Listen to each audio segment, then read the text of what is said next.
Hello, welcome to रसायनिक पाठशाला। मैं अमित मिश्रा। पी ब्लॉक पढ़ रहे थे हम लोग। बहुत दिन बाद से फिर हम लोग पी ब्लॉक पढ़ेंगे। पी ब्लॉक में फॉस्फोरस हो गया था।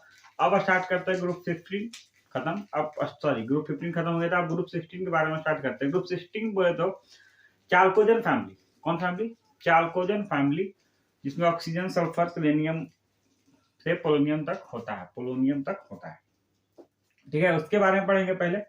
तो स्टार्ट करते हैं। चाल्कोजन, चाल्कोजन्स, इसको एक तरफ से हम बोल सकते हैं ग्रुप 16, ठीक है। इसमें क्या क्या होता है? इसमें होता है ऑक्सीजन, सल्फर, ओल्ड स्टाइल से टीपो, ओल्ड स्टाइल से टीपो, ओल्ड स्टाइल से टीपो। अब बात करते हैं सबसे पहले ऑक्सीजन के बारे में। तो जैसे हम जानते हैं ऑक्सीजन नॉन मेटल है। ऑक्सीजन नॉन मेटल है और oxygen most occurring element of the earth होता है। मतलब कि सबसे ज्यादा, सबसे मोस्ट अबंडेंट मात्रा में बात करेंगे, एलिमेंट की बात करेंगे तो सबसे ज्यादा कौन होगा? ऑक्सीजन होगा। सबसे ज्यादा कौन होगा? ऑक्सीजन होगा। और जानते हैं हम लोग कि ऑक्सीजन क्या होता है? ऑक्सीजन क्या होता है? नॉन मेटल होता है। ऑक्सीजन क्या होता है? Non metal. तो यहाँ पे देखेंगे oxygen and sulphur in non metal, selenium AC and T is metalloid and पीओइड मेटल, मेटालिक कैरेक्टर होता है, ठीक है। अब आते हैं ऑक्सीजन, हम लोग ये तो पढ़ लिए। अब आते हैं जनरल इलेक्ट्रॉनिक कॉन्फ़िगरेशन पे। General electronic configuration, general electronic configuration होता क्या है? देखो, ऑक्सीजन की बात करें तो क्या होता है? 1s2 2s2 2p4 2p4 2p4। तो मतलब कि जनरल क्या होगा? NS NP4, यही होगा। NP4 कहने का मतलब, अगर इसमें ऑक्सीजन की बात करें तो 2p4, सेलेनियम की बात करेंगे तो 3p4 4p4 5p4 and 6p4 and 6p4। यही तो होगा, यही तो होगा। अब आते हैं इसमें जनरल इलेक्ट्रॉनिक कॉन्फ़िगरेशन हो गया। अब आते हैं ionization energy. Ionization energy, ionization energy होता क्या है? आयोनाइजेशन एनर्जी होता क्या बच्चों? आयोनाइजेशन एनर्जी एक कोई एलिमेंट के आइसोलेटेड गैसियस एटम से एक इलेक्ट्रॉन निकालने में जितना एनर्जी खर्च हो, उसी को हम लोग बोलते हैं आयोनाइजेशन एनर्जी। क्या बोलते हैं? Ionization energy. देखो, तो हम जैसे पढ़ रहे थे पहले कैसे कि डाउन द ग्रुप आते हैं तो आयोनाइजेशन एनर्जी घटता है, लेफ्ट टू राइट ग्रुप क्या बोलते इसको, एलिमेंट जितने भी होते हैं पीरियोडिक टेबल में, लेफ्ट टू राइट जाने पे आयोनाइजेशन एनर्जी बढ़ता है। तो उसी तरह से डाउन द ग्रुप, मतलब ऑक्सीजन से, अगर हम लोग ऑक्सीजन से पोलोनियम की तरफ आएंगे तो क्या होगा? आयोनाइजेशन एनर्जी घटेगा, आयोनाइजेशन एनर्जी घटेगा। तो लिख देते हैं कि down the group, down the group ionization energy decreases, decreases. But अब यहां पे देखो, एक बात है कि हम लोग आ रहे थे ग्रुप पीरियोडिक टेबल में, लेफ्ट टू राइट आने पर आयोनाइजेशन एनर्जी बढ़ रहा था, आयोनाइजेशन एनर्जी बढ़ रहा था।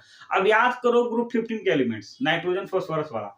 अब यहाँ पे क्या होता है कि यहाँ पे ग्रुप 16 यहाँ पे है मान लो, तो ग्रुप 15 इधर होगा, ग्रुप 15 जस्ट इधर होगा। तो लेफ्ट से राइट आने पर आयोनाइजेशन एनर्जी ग्रुप 16 का बढ़ना चाहिए था। किसके कंपेरिजन में? ग्रुप 15 के कंपेरिजन में। किसके कंपेरिजन में? ग्रुप 15 के कंपेरिजन में। पर होता क्या है, ग्रुप 15 का जो आयोनाइजेशन एनर्जी होता है वो ज्यादा होता है ग्रुप 16 से।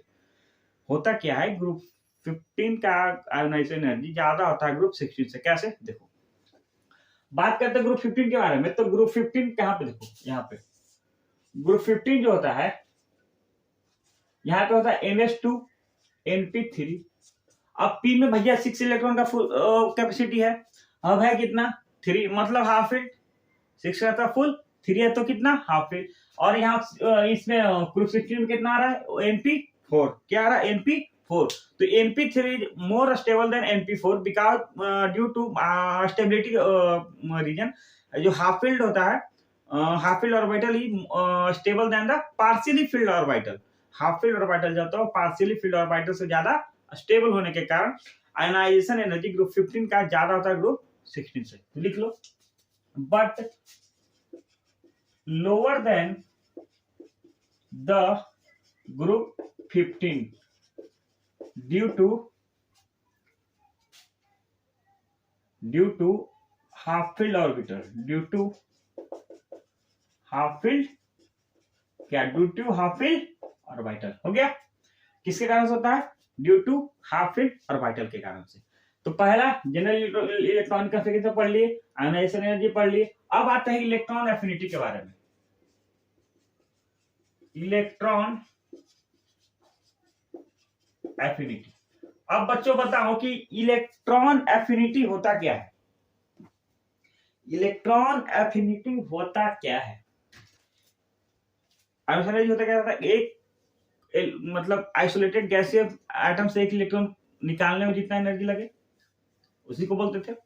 इलेक्ट्रॉन एफिनिटी होता क्या है? इलेक्ट्रॉन एफिनिटी को आइसोलेटेड गैसियस एटम में एक इलेक्ट्रॉन देने में जितना एनर्जी लगे, एक इलेक्ट्रॉन देने में जितना एनर्जी लगेगा उसी को बोलते हैं इलेक्ट्रॉन एफिनिटी। ठीक है, तो इलेक्ट्रॉन एफिनिटी हम जानते हैं कि डाउन द ग्रुप की क्या करता है, घटता है, लेफ्ट राइट अप में बढ़ता है, ये भी ट्रेंड पता है हमको। लेकिन यहाँ पे देखते थे कि सेकेंड पीरियड का जो था, सेकेंड पीरियड के जो एलिमेंट थे वो फर्स्ट पीरियड का इलेक्ट्रॉन एफिनिटी फर्स्ट पीरियड से 4 होता था। कर सकते हैं हम लोग, डाउन द ग्रुप घटता था। तो उसी तरह से इसमें देखेंगे कि ऑक्सीजन का जो इलेक्ट्रॉन एफिनिटी होता है वो बहुत ही कम होता है, क्योंकि साइज छोटा है। अब भैया साइज छोटा रहेगा तो इलेक्ट्रॉन ऐड करेंगे, तो हम जानते हैं कि like charger repel each other. अब दोनों एक बहुत सारा मतलब साइज छोटा है, मान लो थोड़ा सा साइज है, मतलब साइज छोटा है, उसे इलेक्ट्रॉन दिए जा रहे हैं।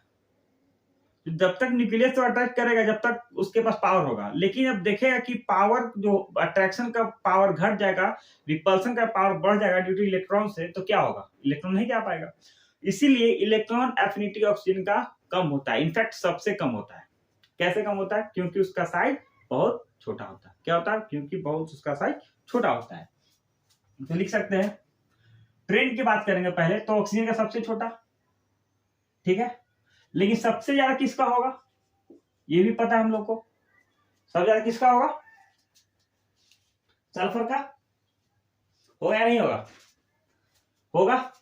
अब देखते हैं, ये देखो तो ये ट्रेंड सही है। सबसे कम किसका? ऑक्सीजन का। क्यों? क्योंकि साइज स्मॉलर साइज, ठीक। तो ये स्मॉलर साइज होगा तो इलेक्ट्रॉन इलेक्ट्रॉन डाल रहा है तो रिपेल करेगा, ठीक है। इसी कारण से स्मॉलर साइज होने के कारण इसका इलेक्ट्रॉन एफिनिटी कम होता है। लेकिन सबसे ज्यादा किसका होता है? सल्फर का। क्वेश्चन यहां से पूछ सकता है कि what is the trend of electron affinity of group 16 element. तो इसको याद रखना जरूरी है, इसको याद रखना जरूरी है। अब आते हैं फिजिकल प्रॉपर्टी के बारे में। ये छोटा छोटा पॉइंट है, कुछ ज्यादा है नहीं। इसमें हम लोग तो ग्रुप 16 के कंपाउंड्स के बेसिकली कंपाउंड्स के बारे में पढ़ना कि कौन कौन से इंपॉर्टेंट कंपाउंड है, कैसे बनते हैं, उसका क्या यूज है, उसके केमिकल रिएक्टिविटीज, उसके फिजिकल प्रॉपर्टीज, ऐसा कुछ पढ़ना है। तो ये तो बेसिक प्रॉपर्टी है, इसको जल्दी जल्दी निकाल देते हैं। तो सबसे उसके बाद क्या करें हम लोग? Physical property. Physical property. अब यहाँ कुछ लोग बोलेंगे सर वो ऑक्सीडेशन स्टेट वगैरह, तो ऑक्सीडेशन स्टेट सब केस में आता है, केमिकल प्रॉपर्टीज में आता है। किसमें आता है? केमिकल प्रॉपर्टीज में आता है। तो इसमें फिजिकल प्रॉपर्टीज में देखेंगे। फिजिकल प्रॉपर्टीज में क्या हो रहा है? ऑक्सीजन जो भी होता है, ऑक्सीजन गैसियस में होता है, गैस में होता है, बाकी सब सॉलिड होता है। देखो, oxygen is in gaseous form,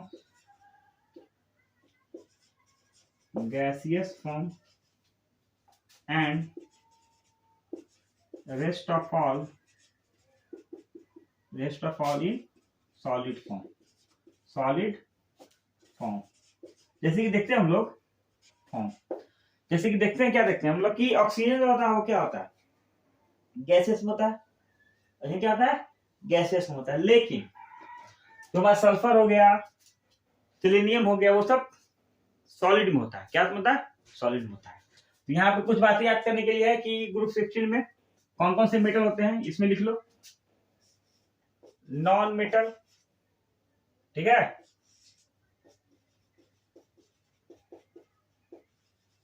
metal wide, ठीक है, मेटल। कुछ पूछकर तो नहीं, जानना जरूरी है।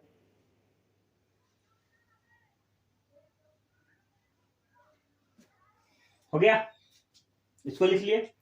अब एक इंपॉर्टेंट चीज बताने जा रहा है, वो सुनो। ऑक्सीजन में एक यूनिक टेंडेंसी होता है पी पाई बॉन्ड बनाने का। अब देखो ऑक्सीजन एग्जिस्ट कैसे करता है।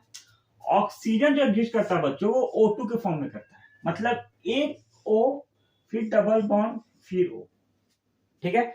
अब इसमें भी पी ऑर्बिटल, इसमें पी ऑर्बिटल। तो ऑक्सीजन का एक यूनिक प्रॉपर्टी है कि पी पाई बॉन्ड बनाता है। एक तो सिग्मा बॉन्ड होगा ही। अब जहां सिग्मा बॉन्ड होगा, सिग्मा बॉन्ड कब यूज होता है, जब सिंगल बॉन्ड हो, ठीक है। लेकिन जब सिग्मा बॉन्ड के साथ साथ डबल बॉन्ड हो, एक से सिग्मा एक पाई, एक सिग्मा एक पाई, तो जब पाई बॉन्ड आ गया, मान लो ये सिग्मा एक पाई, ठीक है, तो ये पाई जो बॉन्डिंग होता है, ये पी पाई बॉन्डिंग से बनता है, ठीक है। तो ग्रुप 16 में जिसके हम नाइट्रोजन में पढ़ रहे थे, नाइट्रोजन भी पी पाई बॉन्डिंग बनाता है, ट्रिपल बॉन्ड बनाता है, वो नाइट्रोजन ट्रिपल बॉन्ड बनाता है। ऑक्सीजन भी पी पाई बॉन्ड बनाता है। लेकिन ऑक्सीजन के बाद बात करेंगे सल्फर की। सल्फर के पास भी तो है 3p4 है ना, लेकिन सल्फर बड़ा साइज होने के कारण पी पाई बॉन्ड नहीं बनाता। सुनो ध्यान से, सल्फर बड़ा होने के कारण, सल्फर का साइज बड़ा होने के कारण पी पाई बॉन्ड नहीं बनाता, लेकिन डी पाई बॉन्ड बनाता है। क्या बनता है, डी पाई बॉन्ड बनाता है। ये इंपॉर्टेंट था, आगे हम दिखा देंगे, इसको नोट करो और आगे बढ़ते हैं। अब हम लोग पिछले कुछ मिनट पहले बताए थे हम कि कुछ प्रॉपर्टी है सल्फर एंड ऑक्सीजन का, जो पी पाई बॉन्डिंग बनाता है और सल्फर डी पाई बनाता है, उसके बारे में कुछ देख लेते हैं।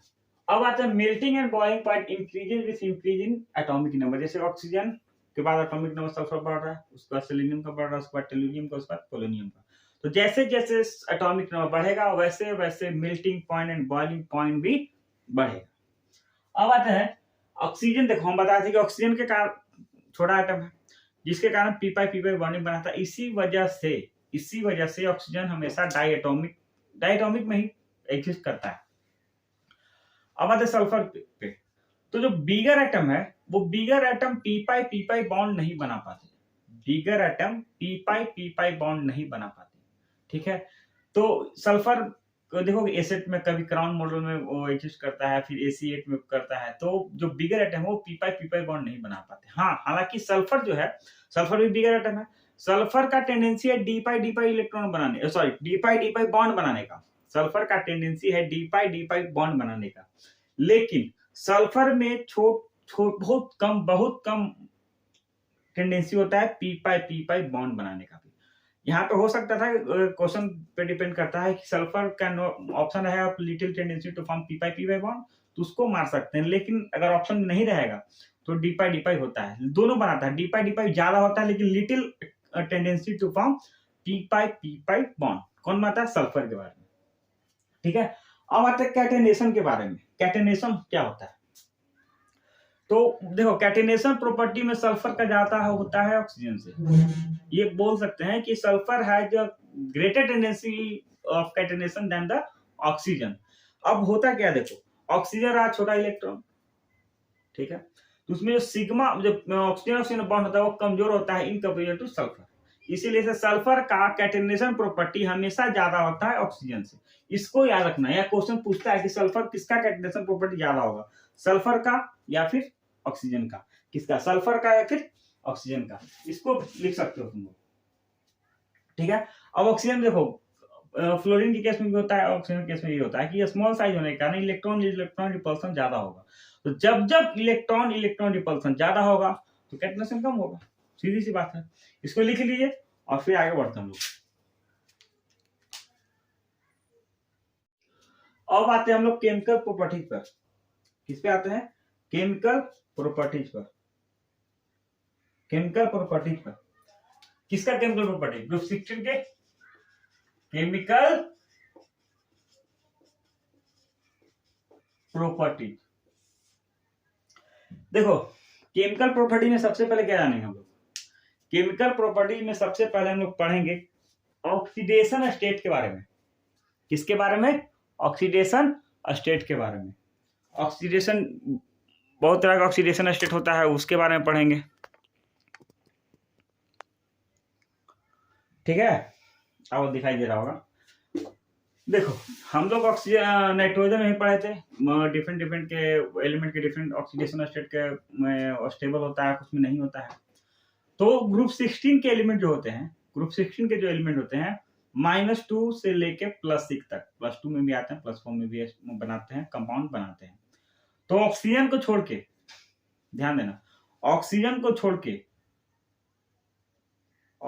छोड़ के सब प्लस में बनाएंगे। ऑक्सीजन सिर्फ माइनस में बनाता है, लेकिन उसमें भी अपवाद है कि जब ऑक्सीजन फ्लोरीन के साथ कंपाउंड बनाएगा तो ऑक्सीजन का ऑक्सीडेशन स्टेट +2 हो जाता है, जैसे कि OF2, ठीक है। तो लिखो कि यहाँ पे ध्यान देने की बात क्या है कि +2 ग्रुप 16 एलिमेंट है मैनी ऑक्सीडेशन स्टेट। कौन कौन? -2, +2, +4, +6। अब स्टेबल कौन होगा, कौन सा स्टेबल नहीं होगा, किसका स्टेबिलिटी डाउन द ग्रुप घटेगा बढ़ेगा, इसके बारे में देखते हैं। तो सबसे पहले हम स्टार्ट करेंगे केमिकल प्रॉपर्टी में ऑक्सीडेशन स्टेट। कौन state? Oxidation state. Oxidation state हम पहले बताते हैं ऑक्सीडेशन स्टेट में कौन स्टेबल होगा कौन नहीं होगा, इसके बारे में लिखना है। तो लिखिए, हम लोग केमिकल प्रॉपर्टीज पढ़ रहे थे, केमिकल प्रॉपर्टीज में क्या आता है? ऑक्सीडेशन स्टेट के बारे में पढ़ रहे थे। तो हम बताए थे कि जो ग्रुप 16 के एलिमेंट होते हैं -2, +4 और +6 टाइप्स के ऑक्सीडेशन स्टेट शो करते हैं। कितने टाइप करते हैं? इतने टाइप के करते हैं, ठीक है।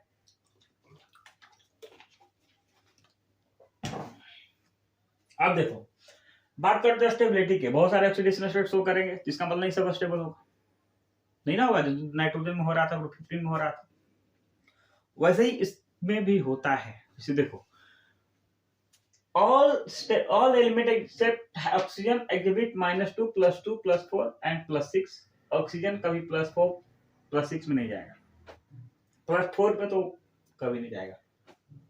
जाता है, हमको लगता जाता है। SO2 में कुछ में जाएगा, ठीक है, कुछ में जाएगा, कुछ में +6 में रेली जाता है, मेनली माइनस ही करता है, क्योंकि बहुत मोस्ट इलेक्ट्रोनेगेटिव एलिमेंट है, तो बहुत सारे केस में माइनस में ही ऑक्सीडेशन स्टेट शो करता है। स्टेबिलिटी ऑफ -2 ऑक्सीडेशन स्टेट की बात करते हैं। मतलब देखो, कहाँ पे देखो, हाँ यहाँ पे देखो, oxygen, sulphur, selenium, tellurium and polonium, यही केस अपना। तो जो -2 ऑक्सीडेशन स्टेट का स्टेबिलिटी होगा और डाउन द ग्रुप घटता है, मतलब कि ऑक्सीडेशन स्टेट -2 में ऑक्सीजन का ज्यादा स्टेबल होगा, लेकिन पोलोनियम -2 हार्डली शो करता है, बहुत ना के बराबर। तो -2 ऑक्सीडेशन स्टेट ऑक्सीजन में स्टेबल होगा, लेकिन पोलोनियम केस में अनस्टेबल होगा, ठीक है। तो stability of -2 oxidation state decreases from oxygen to PO, O to PO, okay. Next one, oxygen exhibit +1 oxidation state.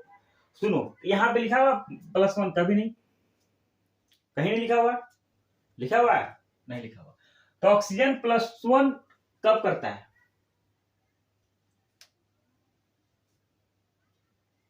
Oxygen, हाँ sorry, oxygen exhibit +1 oxidation state in O2F2 and +2 in OF2, -1 in H2A2, और hydrogen peroxide है -1, super oxide है -1/2। मतलब यहाँ पे देखो, oxygen भी sulphur का +1 -1 में नहीं आएगा, इसलिए ये लाइन इसलिए लिखवाया था कि सल्फर का -1 +1 में नहीं आएगा, सेलेनियम का नहीं आने वाला, लेकिन ऑक्सीजन का आता है, ऑक्सीजन का आता है। ऑक्सीजन OF2 के साथ +2 भी देता है, O2F2 के साथ +1 भी देता है, सुपर ऑक्साइड में -1/V2 देता है, और हाइड्रोजन पर ऑक्साइड में H2O2 में -1 भी देता है। तो इसीलिए ऑक्सीजन के जो ऑक्सीडेशन स्टेट उसमें ध्यान देना, कभी भी क्वेश्चन में फंसा सकते हैं कि वो किस किस में वैरी करता है। थर्ड पॉइंट ये हो गया, ये भी स्टेबिलिटी ऑफ +4 ऑक्सीडेशन स्टेट। हम यहाँ पे -2 का स्टेबिलिटी देखे थे, यहाँ पे -2 का स्टेबिलिटी देखे थे, अब देखेंगे +4 का। किसका? +4 का। तो +4 का ऑक्सीडेशन स्टेट जो होता है, जो +4 का oxidation state down the group बढ़ता है, मतलब कि किस क्या बढ़ता है? स्टेबिलिटी बढ़ता है। तो यहाँ पे लिख सकते हैं, लिखा भी हुआ है कि देखो +4 stability of +4 oxidation state increased down the group while के बाद में पहले यहाँ देखो कि ऑक्सीजन से लेके पीओ तक, ओ से लेके पीओ तक +4 ऑक्सीडेशन स्टेट का स्टेबिलिटी बढ़ेगा, इंक्रीज करेगा। क्या करेगा? इंक्रीज करेगा। जबकि स्टेबिलिटी ऑफ +6 ऑक्सीडेशन स्टेट घटेगा। लिखा हुआ है कि stability of +4 oxidation state increases down the group while the stability of +6 oxidation state decreases down the group. यहाँ पे समझ में आ रहा है कि +4 डाउन द ग्रुप बढ़ेगा और +6 डाउन द ग्रुप घटेगा। अब यहाँ पे next point, +4 and +6 oxidation state are usually covalent.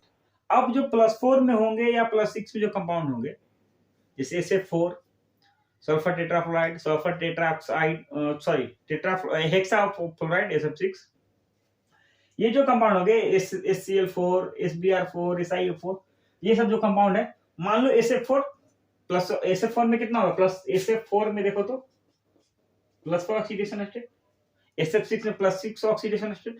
तो जो +4 और +6 ऑक्सीडेशन स्टेट वाले कंपाउंड होंगे वो किस नेचर के होंगे? कोवैलेंट नेचर के होंगे। किस नेचर के होंगे? कोवैलेंट नेचर के होंगे। ठीक है। अब आता लास्ट पॉइंट, ऑक्सीडेशन स्टेट में लास्ट पॉइंट ना कि पूरा चैप्टर का, sulphur, selenium and tellurium. Sulphur, selenium and tellurium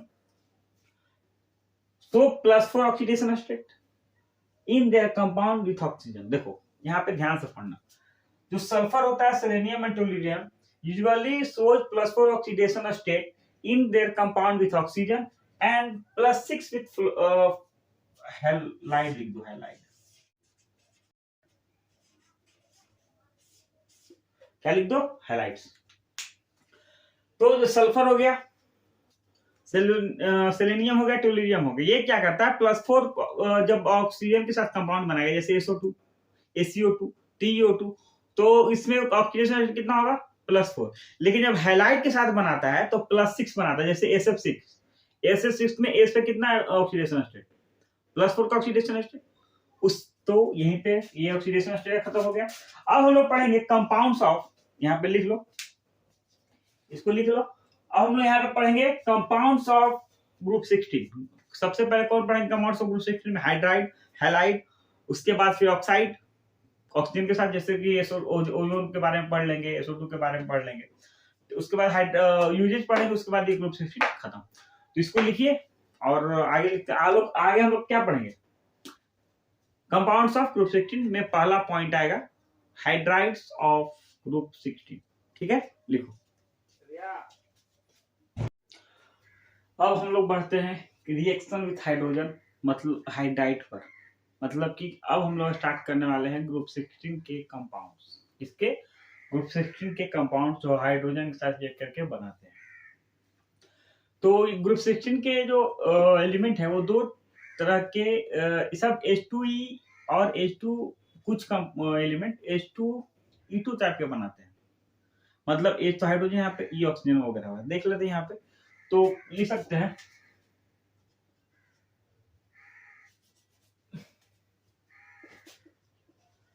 group 16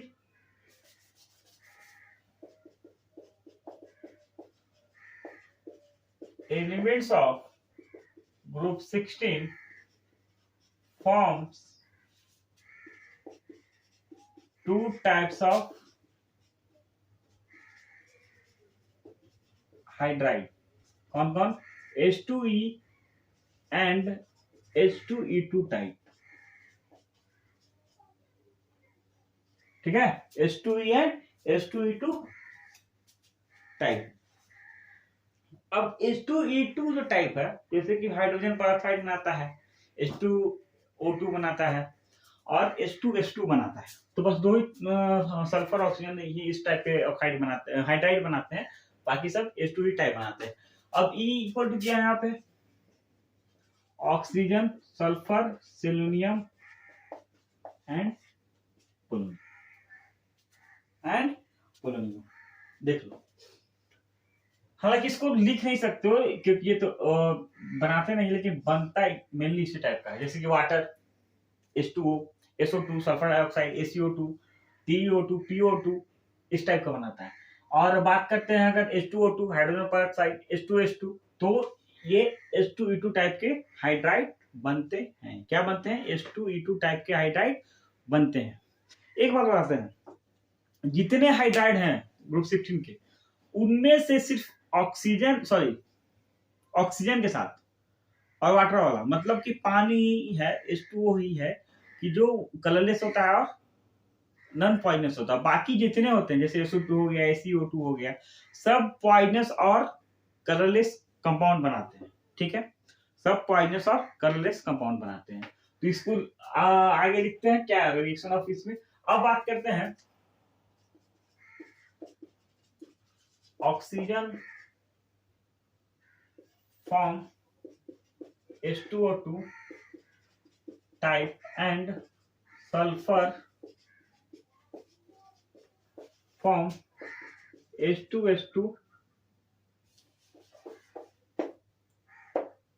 compound, ठीक है, इसको लिखिए और आगे बढ़ते हैं हम लोग। लिख लिए, अब आगे बढ़ते हैं हम लोग। H2 कैसा बनता है, डायरेक्टली H2 प्लस O2 के कॉम्बिनेशन से H2O, ठीक है, लिख सकते हैं।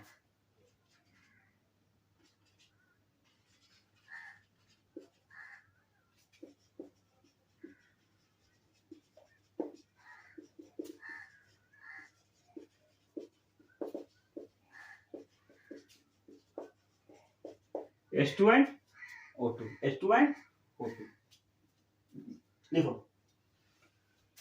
Next point, except water all hydrides of group 16। यहाँ पे ग्रुप 16 लिखने का कारण क्या है, ग्रुप 16 लिखने का कारण है कि यहाँ पे ग्रुप 16 अगर नहीं लिखेंगे तो सब समझ जाएगा ना कि ग्रुप 15 के भी हाइड्राइड होते हैं, इसलिए लिख रहे हैं ग्रुप 16, ठीक है। Except H2O, all hydrides of group 16 are colored and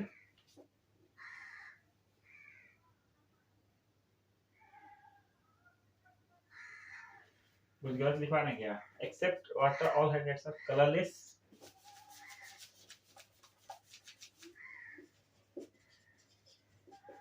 colourless and poisonous and unpleasant order।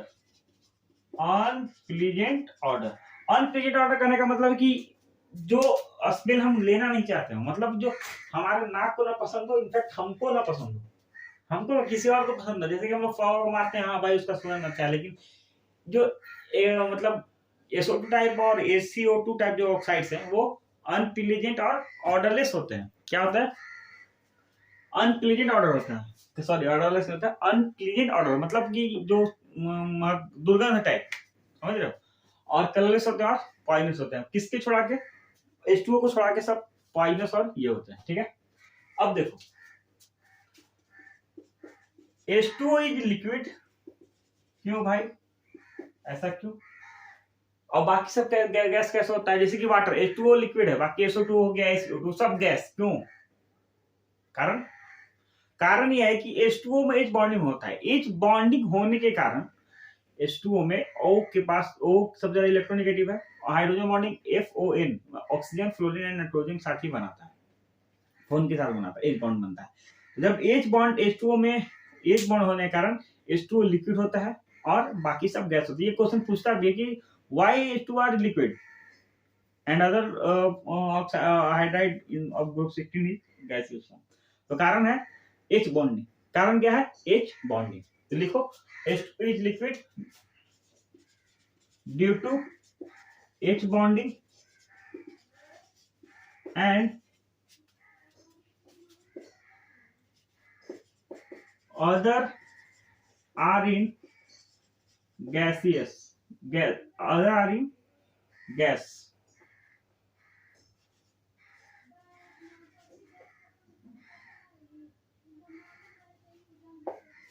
ठीक है, इसको लिखिए। फिर आगे बढ़ते हैं, कोवेलेंट कैरेक्टर क्या होता है, इसमें रिड्यूसिंग प्रॉपर्टी क्या होता है, बहुत सारा आगे लिखिए, फिर आगे बढ़ते हैं। हम लोग देख ली कि H2O plus water H2O plus O2 बनते वाटर से, लेकिन कुछ रिएक्शन रहते जैसे कि H2S कैसे बनेगा, क्योंकि हाइड्राइड जब पढ़ रहे हैं ग्रुप 16 के हाइड्राइड के बारे में, तो बनता भी कैसे रिएक्शन थोड़ा सा जानते हैं, पूछ ले कभी भी फॉर्मेशन। तो देखो पहला तो H2O वाला आता सबको, FeS plus H2SO4, FeSO4 plus H2S, sulphur का हाइड्राइड बना, K2AC प्लस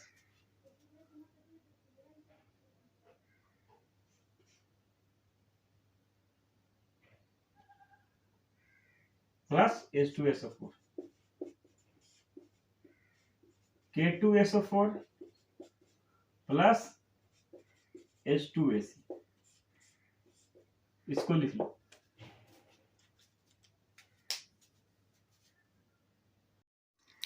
अब हम लोग आगे बढ़ते हैं, कुछ पॉइंट्स लिखे हुए हैं उनको नोट डाउन कीजिए और समझिए, बहुत जरूरी ये है, 4-5 लाइन है, बहुत जरूरी है एग्जाम के पॉइंट ऑफ व्यू से, और ये समझ गए तो पूरा केमिस्ट्री पी ब्लॉक का ग्रुप 16 का खत्म।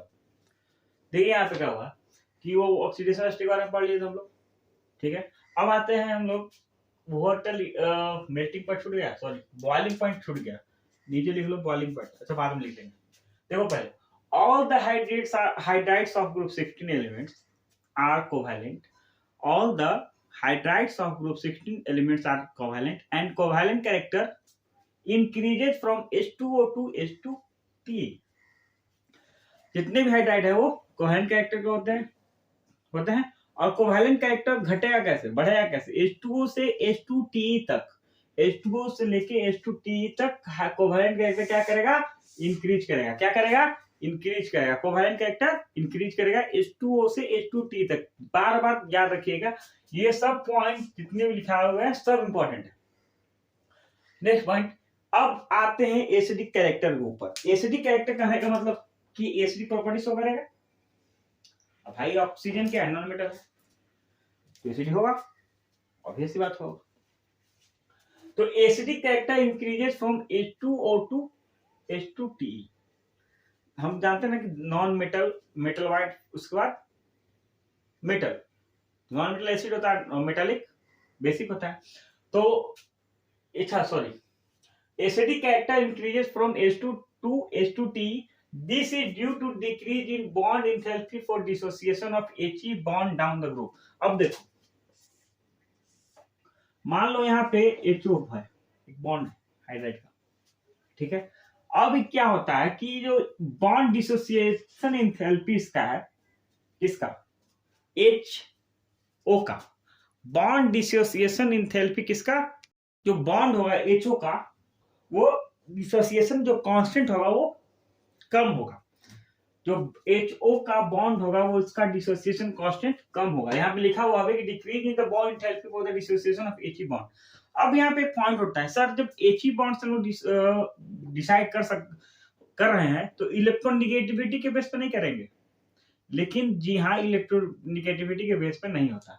अब He बॉन्ड के मतलब के बेस पे, यहाँ पे क्या है, OS TePO जो भी है ग्रुप 16 के एलिमेंट, तो यहाँ पे HO बॉन्ड के डिसोसिएशन कांस्टेंट कम होने के कारण acidic character increases from H2O to H2T।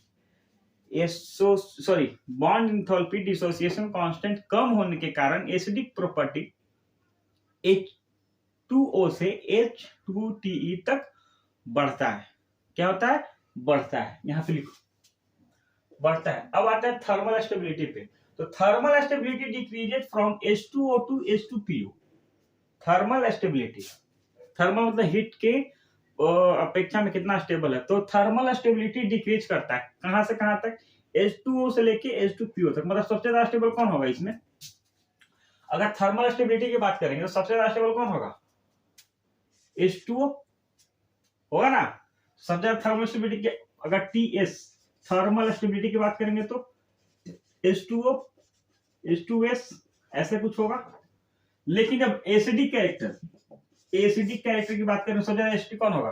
क्या लिखा? डाउन द ग्रुप बढ़ता है, डाउन द ग्रुप बढ़ता है। मतलब कि सबसे ज्यादा एसिड E, उसके बाद ये, उसके बाद ये, ऐसा कुछ मिटाने लगा है। उसको ऊपर में लिख देते हैं, यहाँ पे दिखेगा नहीं दिखेगा, ऊपर में लिख देंगे। तो एसिडिक कैरेक्टर इंक्रीज करता है कहां से कहां तक? H2O2 से H2T तक। Thermal stability decreases from H2O to H2PO।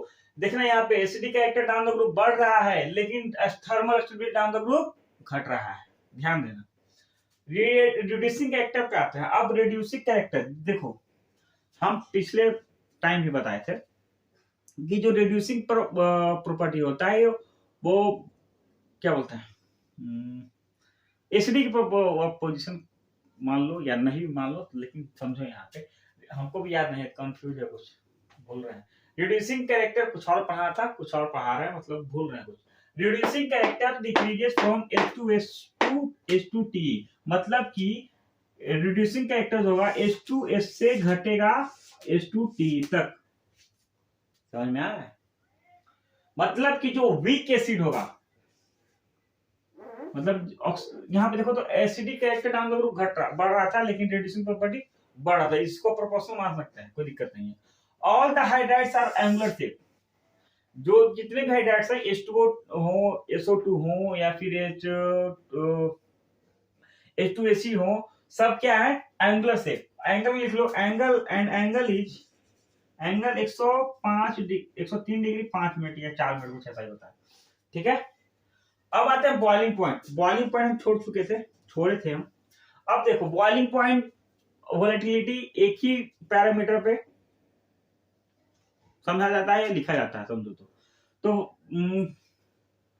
अब देखो पहले यहाँ इसमें लिख लेते, ट्रेंड लिख लेते हैं। H2S, H2T, H2TE, H2। ये अपना बॉइलिंग पॉइंट है। सबसे कम किसका? सबसे कम किसका? H2O का सबसे कम, और सबसे ज्यादा H2S का सबसे ज्यादा H2S का। इसमें भी वही लगा लो, बॉन्ड डिसोसिएशन कांस्टेंट रहता है या कम रहता है। हो गया। सबसे ज्यादा किसका बॉइलिंग पॉइंट? H2S का। सबसे कम H2O का है यहाँ पे, सबसे ज्यादा सबसे कम। अब आते हैं हम लोग कंपाउंड्स ऑफ ऑक्सीजन के बारे में, मतलब reaction with oxygen of group 16 elements. इसको लिखो और आगे बढ़ते हैं हम लोग कंपाउंड्स ऑफ ग्रुप 16 में किसका? ऑक्साइड का। ऑक्साइड के बारे में पढ़ेंगे। ग्रुप 16 किस तरह का ऑक्साइड बनाता है, कितनी तरह का ऑक्साइड बनाता है, उसका नेचर कैसा होता है, उसका एसिडिक कैरेक्टर कैसे, उसका ट्रेंड क्या होगा, स्टेबिलिटी का ट्रेंड क्या होगा, डाइऑक्साइड होता है, ट्राइऑक्साइड बनाता है, SO3, O3 के बारे में जानते होंगे आप। तो जैसे यहाँ पे दो टाइप का बना था, H2E2 और H2E टाइप, उसी तरह से जो ऑक्सीजन बनाया ग्रुप 16 एलिमेंट के साथ मिलके, वो दो तरह का बनाता है, डाइऑक्साइड एंड ट्राइऑक्साइड। उसके बारे में पढ़ेंगे, उसका केमिकल प्रॉपर्टीज, उसके फिजिकल प्रॉपर्टीज, उसके यूज रिएक्शंस वगैरह पढ़ेंगे। वो सब आगे पढ़ेंगे। इसको तब तक लिखिए